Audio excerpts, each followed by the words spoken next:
keluarganya, dan para pengikut-pengikutnya hingga akhir zaman. Al-Quranul Karim ketika di awal-awal Islam, ketika Nabi Muhammad SAW diutus menjadi Rasul, itu menjadi utusan Allah. Ketika itu Nabi Muhammad SAW berumur 40 tahun. Kemudian pada saat itu orang-orang Arab jahiliyah disebutnya karena belum mengenal tauhid, belum menyembah Allah Subhanahu wa taala. Mereka itu punya kebiasaan ketika bulan Ramadan itu mereka melakukan kebaikan-kebaikan ketika bulan Ramadan. Kebaikan-kebaikan berupa memberikan nafkah, memberikan rezekinya, berinfak, sedekah. Kemudian yang biasanya itu mereka suka berperang, tidak berperang. Yang mereka itu berkata kotor, kemudian berhenti dari tidak berkata kotor.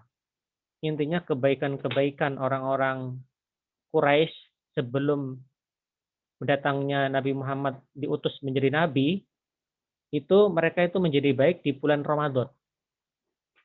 Maka Allah memilih bulan Ramadan ini untuk disyariatkannya puasa Ramadan. Nah, salah satu kebaikan orang-orang jahiliyah yaitu di bulan Ramadan itu mereka juga berpuasa. Jadi mengenal puasa, Bapak sekalian. Mengenal puasa sebagaimana kita berpuasa, gitu ya. Intinya segala kebaikan dilakukan ketika Ramadan, gitu Bapak sekalian. Nah, kemudian salah satu kebiasaan orang Arab itu juga mereka itu mengevaluasi diri ketika di bulan Ramadan dengan cara mereka menyendiri, ya, menyendiri dalam rangka muhasabah, menyendiri di sebuah tempat yang terpencil, yang jauh dari keramaian manusia. Salah satunya di gua-gua. Nah, Nabi Muhammad juga melakukan hal ini. Dilakukan di Gua Hiro namanya.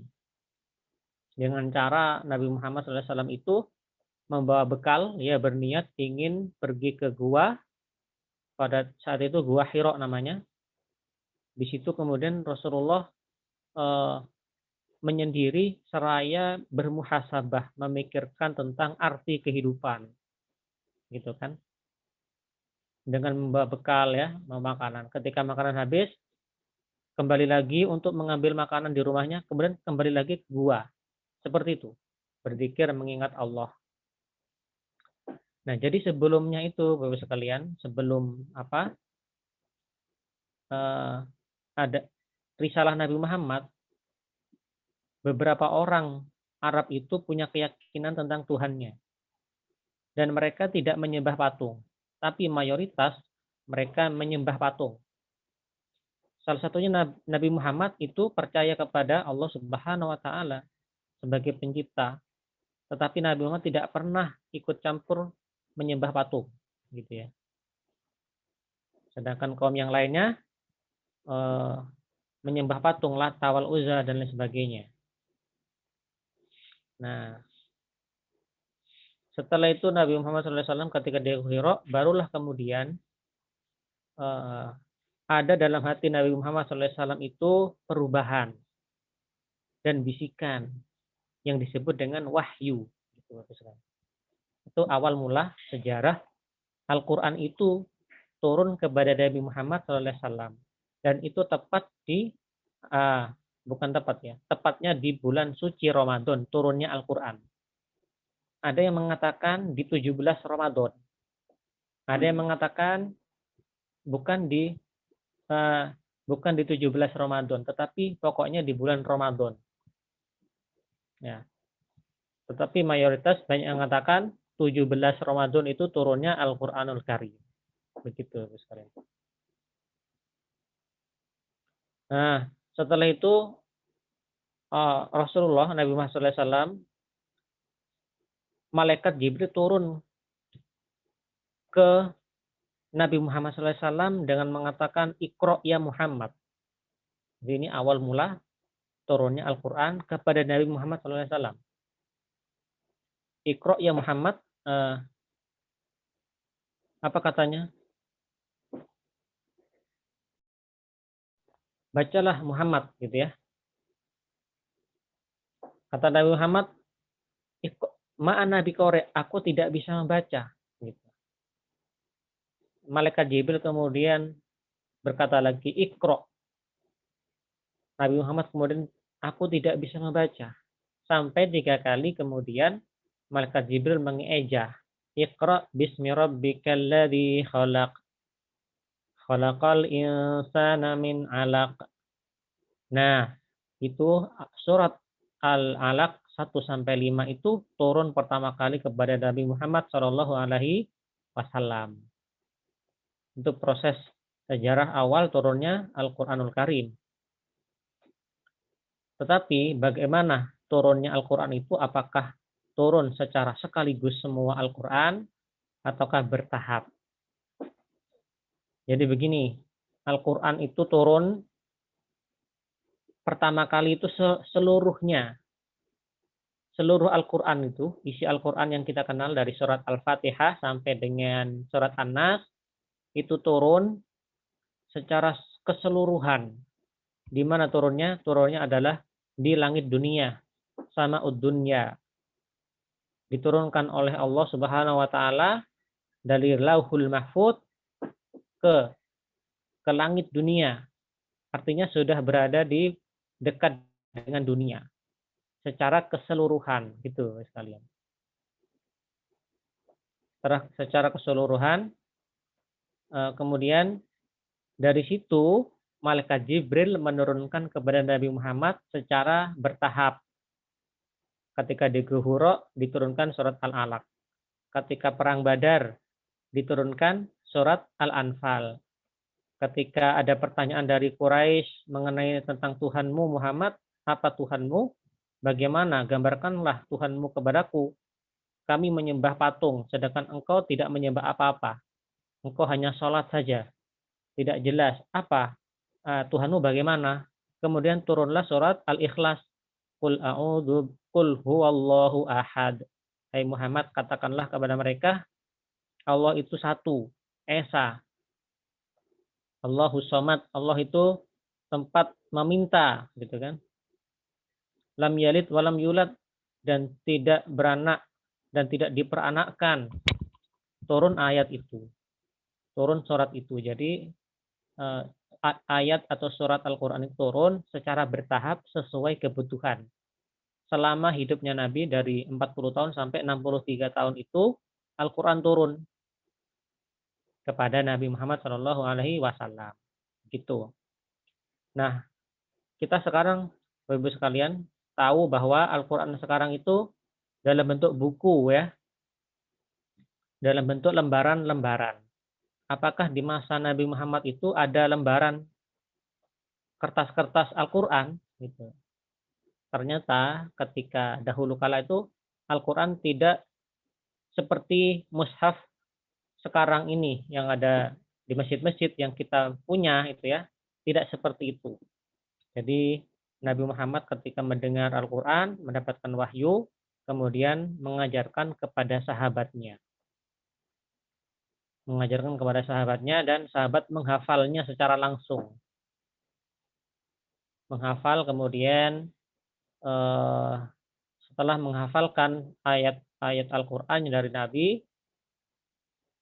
mereka tidak menuliskannya kecuali atas perintah Nabi dan dikoreksi oleh Nabi tulisan-tulisan tersebut. Jadi hanya dihafal, Bapak Ibu sekalian. Setelah itu, jadi seperti itu, dihafal. Kemudian ketika sudah banyak orang-orang yang bisa menulis, maka Rasulullah memerintahkan untuk boleh dituliskan ayat Al-Quran itu, tetapi tidak boleh menulis hadis Nabi. Maka sahabat itu menulis Al-Quran. Sebagian sahabat menulis Al-Quran mereka yang bisa menulis ya. Jadi tidak semua sahabat itu menulis karena memang medianya itu sangat sulit. Kertas itu sangat sulit, alat tulisnya itu salah tulis juga. Kemudian kemudian ditulis oleh para sahabat di berbagai media, di kayu, di pelepah-pelepah kurma, di batu-batu tipis, dan di berbagai media dituliskan. Awalnya seperti itu. Al-Quran ditulis seperti itu ketika zamannya Nabi Muhammad SAW. Nah, ketika sudah ditulis oleh para sahabat, nah, jadi semua sahabat itu punya tulisan sendiri setelah dicek kepada Nabi. Oh, ini benar.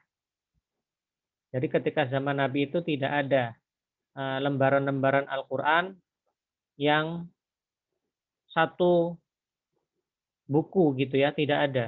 Tetapi dihafal dan dituliskan di berbagai media secara terpisah seperti itu.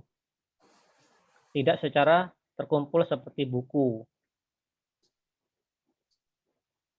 Nah, proses selanjutnya sehingga menjadi lembaran-lembaran mushaf Quran seperti sekarang itu bermula dari nanti zamannya Abu Bakar ya. Nah, ketika Nabi Muhammad SAW itu sudah wafat, Al-Quran itu masih ada di hafalan para sahabat.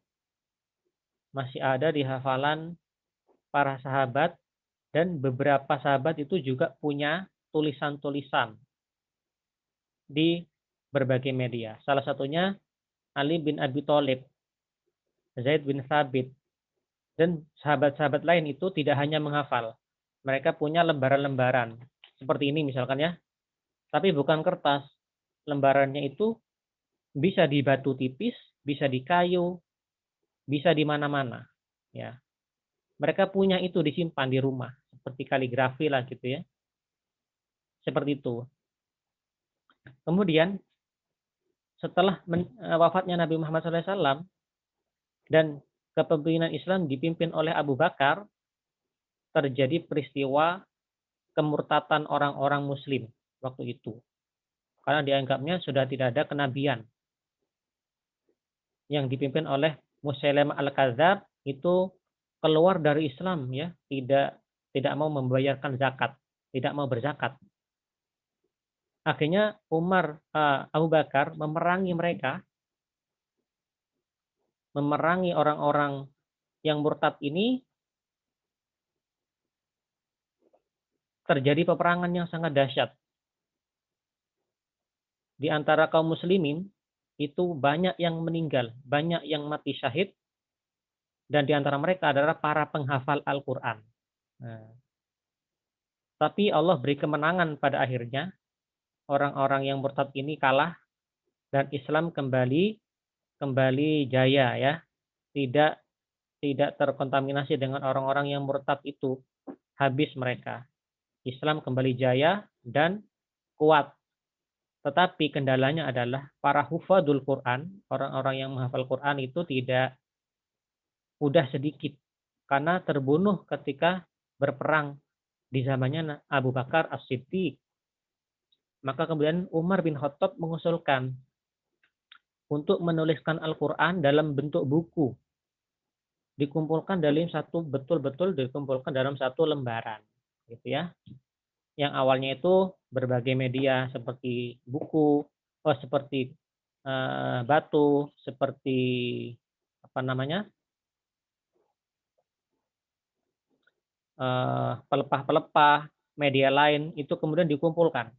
Kemudian Abu Bakar menerima usulan Umar bin Khattab karena takut nanti Al-Quran itu tidak terjaga karena meninggalnya orang-orang yang mati syahid, yang itu orang yang hafal Quran. Maka ditunjuklah ahli sekretaris Nabi sejak dahulu yang dipercaya oleh semua orang, itu Zaid bin Thabit. Ahli tulis ya, hafalannya kuat untuk menuliskan Al-Quran. Dipanggillah Zaid bin Thabit itu untuk memimpin, untuk mencari Quran-Quran yang terpencar dan mengumpulkan para sahabat yang masih hafal Quran untuk ditulis kembali dalam bentuk lembaran seperti ini, Bapak sekalian. Kertas ya, dikumpulkan jadi satu. Ya, dikumpulkan jadi satu mushaf. Nah, kemudian itu selesai misi tersebut, yaitu mengumpulkan Al-Quran dalam satu mushaf. Disebut mushaf itu awal mula dari Abu Bakar As-Siddiq. Dulu disebut Quran saja. Jadi mushaf itu lembaran-lembaran Al-Quran, lembaran-lembaran ayat suci yang tertulis dalam Al-Quran. Nah, mushaf itu tadi, lembaran-lembaran Quran yang lengkap itu ada satu. Itu sampai kemudian, jadi orang-orang itu ketika lupa bisa merujuk kepada tulisan tersebut gitu. Setelah itu, di masa kepemimpinan Umar bin Khattab tidak ada perubahan. Umar bin Khattab kemudian memegang mushaf itu sampai kemudian Umar bin Khattab meninggal dunia, wafat. Mushaf Al-Quran tersebut, satu-satunya tersebut dipegang anaknya, Hafsah ya. Nah, setelah itu, pada zaman Utsman bin Affan ada perubahan lagi. Karena pada zaman Utsman bin Affan itu terjadi perluasan daerah, daerah-daerah yang awalnya itu orang-orang kafir, kemudian bisa dikuasai dan mereka kemudian masuk Islam. Dan di antara mereka itu tidak bisa membaca Quran pastinya, sehingga mempelajari Quran dan mereka banyak salah dalam mengucapkan Al-Quran. Terjadilah kesalahan-kesalahan. Dan yang salah kadang dibela-bela, ini benar Al-Quran. Ini salah, saling bertentangan begitu sekalian. Padahal sesama muslim. Karena sudah tercampur ya. Yang aslinya itu orang kafir, kemudian masuk Islam, belajar Al-Quran, kemudian di antara mereka ada yang salah dalam membaca dan dianggap itu benar dan mereka fanatik. Itu yang asal mula nanti timbulnya kiroat. Ada kiroat mengenal nanti wadduhe, ya Bu ya. Ada yang wadduha, ada yang al-mu'minun, ada yang baca al-mu'minun. Ada yang baca mat wajib mutasil itu pendek. Ya Bani Israel. Ada yang baca panjang. Israel. Ada baca. Itu namanya kiroat yang berbeda. Dulu itu fanatik sampai mengatakan yang lain itu salah. Maka Utsman bin Affan itu menyatukan mushaf agar mereka tidak bertentangan, tidak saling menyalah-nyalahkan gitu ya. Dibuatlah satu mushaf disebut dengan mushaf Utsmani gitu. Kemudian dikumpulkan lagi, diteliti, dicek semua, dikumpulkan orang-orang yang hafal Quran, dijadikan satu saja gitu ya. Itu standar yang harus dipakai gitu ketika zaman Utsman supaya mereka bersatu dalam membaca Quran. Adapun yang bisa qiraat lain, mereka bisa dipelajari tapi waktu itu tidak diresmikan ya, boleh diajarkan tapi tidak diresmikan. Kemudian mushaf Utsman itu yang sudah satu tulisan, satu warna, satu saja ya bentuknya, sama seperti sekarang ini, tidak ada perbedaan tulisannya. Itu dikirim Bapak-Ibu sekalian di berbagai wilayah Islam kekuasaannya. Ada 5 sampai 7 mushaf Quran seperti buku ini ya. Seperti buku seperti ini misalkan. Al-Quran itu dikirim kemudian. Nah, ini dikirim ke Mesir, ke Syria, ke berbagai daerah. Dari situ kemudian barulah dicetak menjadi banyak. Nah, sampai hari ini. Itu sejarah singkatnya, Bapak sekalian. Tentunya sangat panjang sekali pembahasannya karena sekarang cuaca lagi buruk dan kita mulai dari tadi itu sudah mepet waktunya. Sekarang ini tinggal 1 menit. Dari sini mungkin ada yang tanyakan.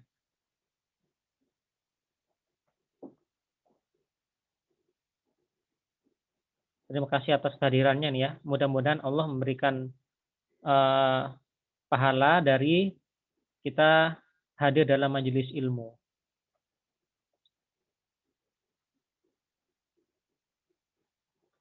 Nih Bu Lala